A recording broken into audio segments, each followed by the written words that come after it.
ಕರ್ನಾಟಕ ಲೋಕಸೇವಾ ಆಯೋಗದ ಪರೀಕ್ಷೆಗಳ ಪ್ರಶ್ನೆ ಪತ್ರಿಕೆಗಳಲ್ಲಿ ಕಂಡುಬರುವ ಲೋಪದೋಷ ಆಗಾಗ ಸುದ್ದಿಯಾಗುತ್ತಲೇ ಇರುತ್ತದೆ. ಇದೀಗ ಕೆಪಿಎಸ್ಸಿ ಮೇನ್ಸ್ ಪರೀಕ್ಷೆಯಲ್ಲಿ ಪ್ರಶ್ನೆ ಪತ್ರಿಕೆ ಲೀಕ್ ಆಗಿದೆ ಎಂಬ ಆರೋಪಗಳು ಕೇಳಿಬಂದಿದೆ. ಈ ಕುರಿತ ಡೀಟೇಲ್ಸ್ ಇಲ್ಲಿದೆ, ನೀವೇ ನೋಡಿ.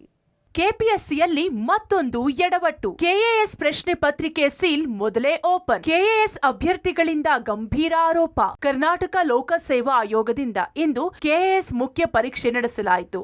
ಈ ಕೆಎಎಸ್ ಮೇನ್ಸ್ ಪರೀಕ್ಷೆಯ ಎರಡನೇ ಪ್ರಶ್ನೆ ಪತ್ರಿಕೆ ಲೀಕ್ ಆಗಿದೆ ಎಂಬ ಆರೋಪ ವಿದ್ಯಾರ್ಥಿಗಳಿಂದ ಕೇಳಿಬಂದಿದೆ. ಪರೀಕ್ಷಾ ಕೊಠಡಿಗೆ ಪ್ರಶ್ನೆ ಪತ್ರಿಕೆಯನ್ನ ತಂದಿರುವ ಮೇಲ್ವಿಚಾರಕರು ಪ್ರಶ್ನೆ ಪತ್ರಿಕೆ ಬಂಡಲ್ ಅನ್ನ ಮೊದಲೇ ಓಪನ್ ಮಾಡಿಕೊಂಡು ತಂದಿದ್ದಾರೆ ಎಂಬ ಆರೋಪ ಮೈಸೂರು ರಸ್ತೆಯ ಬಿಬಿಎಂಪಿ ಪಿಯು ಕಾಲೇಜಿನಲ್ಲಿ ಪರೀಕ್ಷೆ ಬರೆದ ಅಭ್ಯರ್ಥಿಗಳಿಂದ ಕೇಳಿ ಬಂದಿದೆ. ಈ ಮೂಲಕ ಪದೇ ಪದೇ ಕೆಪಿಎಸ್ಸಿ ಮಾಡುತ್ತಿರುವ ಎಡವಟ್ಟಿನಿಂದ ತಮ್ಮ ಜೀವನವೇ ಹಾಳಾಗುತ್ತಿದೆ ಎಂದು ಅಭ್ಯರ್ಥಿಗಳು ಆಕ್ರೋಶ ವ್ಯಕ್ತಪಡಿಸಿದ್ದಾರೆ.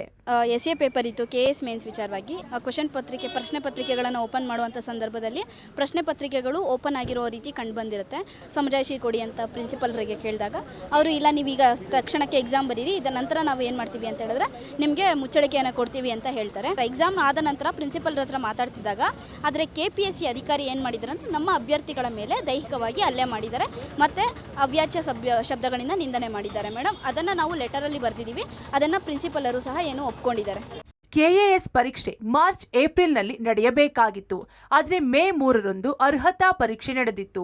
ಇಂದು ದೀರ್ಘಾವಧಿ ಉತ್ತರವನ್ನ ಬರೆಯುವ ಪ್ರಬಂಧಗಳ ಕುರಿತಾದ ಮುಖ್ಯ ಪರೀಕ್ಷೆ ನಡೆದಿತ್ತು. ಕೇವಲ 2 ಪ್ರಶ್ನೆಗಳನ್ನೊಳಗೊಂಡ ಪ್ರಶ್ನೆ ಪತ್ರಿಕೆ ಇದಾಗಿದೆ. ಆದರೆ ಯಾವುದೇ ಕಾರಣಕ್ಕೂ ಪ್ರಶ್ನೆ ಪತ್ರಿಕೆಯ ಸೀಲ್ ಮೊದಲೇ ತೆಗೆಯುವಂತಿಲ್ಲ ಎಂಬ ನಿಯಮ ಇದೆ. ಪರೀಕ್ಷಾ ನಿಯಮಾವಳಿಗಳ ಪ್ರಕಾರ ಪ್ರಶ್ನೆ ಪತ್ರಿಕೆಗಳು 2 ಮತ್ತು 3 ಸೀಲ್ ಕವರ್ಗಳನ್ನ ಒಳಗೊಂಡಿರುತ್ತದೆ. ಪ್ರಶ್ನೆ ಪತ್ರಿಕೆಯ ಬಂಡಲ್ನ ಒಳಗಡೆ ಇರುವ ಕವರ್ ಮೊದಲೇ ಹರಿದಿದ್ರು ಎಂದು ಪರೀಕ್ಷಾ ಅಭ್ಯರ್ಥಿಗಳು ಆರೋಪ ಮಾಡಿದ್ದಾರೆ. ಈ ಘಟನೆ ಮೈಸೂರು ರಸ್ತೆ ಬಿಬಿಎಂಪಿ ಪಿಯು ಕಾಲೇಜಿನ ಕೊಠಡಿ ಸಂಖ್ಯೆ 4 ಮತ್ತು 6ರಲ್ಲಿ ನಡೆದಿದೆ. ಕ್ವೆಶ್ಚನ್ ಪೇಪರ್ಸ್ ಇರುತ್ತಲ್ವಾ, ಅದು ಬಂದು ಸೀಲ್ ಪ್ಯಾಕೆಟ್ಸ್ ಅಲ್ಲಿ ಬರಬೇಕು. ಒಳಗಡೆ ಇರೋ ಪ್ಯಾಕೆಟ್ ಬಂದ್ಬಿಟ್ಟು ಸೀಲ್ ಓಪನ್ ಆಗ್ಬಿಟ್ಟಿದೆ. 2 ಕಡೆ ಸೀಲ್ ಆಗಬೇಕು. ಆ ಕಡೆ ಪ್ಯಾಕೆಟ್ ಸೀಲ್ ಆಗಿರಬೇಕು, ಒಳಗಡೆ ಪ್ಯಾಕೆಟ್ ಸೀಲ್ ಆಗಿರಬೇಕು. ಸೊ ನಮ್ಗೆ ಏನಾದ್ರೆ ಬಂದ್ಬಿಟ್ಟು ಏನೋ ಆಗಿದೆ ಅಂತ ಸಂಶಯ ಇದೆ. ನಮಗೆ ಸೀಲ್ ಬಂದು ಓಪನ್ ಆಗಿದೆ ಅಂತ ಹೇಳುವಾಗ ನಮ್ಮ ಆಸ್ಪಿರೆಂಟ್ ಮೇಲೆ ಬಂದ್ಬಿಟ್ಟು ಮ್ಯಾನ್ ಹ್ಯಾಂಡ್ಲಿಂಗ್ ಮಾಡಿದ್ದಾರೆ, ಏನೋ ಬಂದು ಒಡೆಕೆ ಬಂದ್ಬಿಟ್ಟಿದ್ದಾರೆ.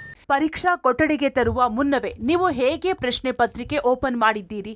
ಇದನ್ನ ಅಭ್ಯರ್ಥಿಗಳ ಸಹಿ ಪಡೆಯದೆ ತೆರೆಯಲು ಅವಕಾಶವೇ ಇಲ್ಲವಲ್ಲ ಎಂದು ಅಭ್ಯರ್ಥಿಗಳು ಆಕ್ಷೇಪ ವ್ಯಕ್ತಪಡಿಸಿದ್ದಾರೆ. ಇದನ್ನ ಪ್ರಶ್ನಿಸಲು ಹೋದ ಅಭ್ಯರ್ಥಿಗಳಿಗೆ ಕೆಪಿಎಸ್ಸಿ ಸಿಬ್ಬಂದಿಗಳು ಮ್ಯಾನ್ ಹ್ಯಾಂಡಲಿಂಗ್ ಮಾಡಿದ್ದಾರೆ ಎಂಬ ಆರೋಪ ಕೇಳಿಬಂದಿದೆ. ಇದರಿಂದಾಗಿ ಪಿಯು ಕಾಲೇಜಿನ ಪ್ರಾಂಶುಪಾಲರಿಗೆ ಅಭ್ಯರ್ಥಿಗಳು ಪ್ರಾಥಮಿಕವಾಗಿ ದೂರು ನೀಡಿದ್ದಾರೆ. ಇದೀಗ ಕೆಪಿಎಸ್ಸಿಗೂ ಪತ್ರ ಬರೆದು ತನಿಖೆ ನಡೆಸುವಂತೆ ಆಗ್ರಹ ಮಾಡಿದ್ದಾರೆ. ಒಟ್ನಲ್ಲಿ ಅಭ್ಯರ್ಥಿಗಳ ಆರೋಪಕ್ಕೆ ಕೆಪಿಎಸ್ಸಿ ಯಾವ ಉತ್ತರ ನೀಡುತ್ತೋ ಕಾದು ನೋಡಬೇಕಿದೆ. Aruna Shiraguppi, public TV, Bengaluru.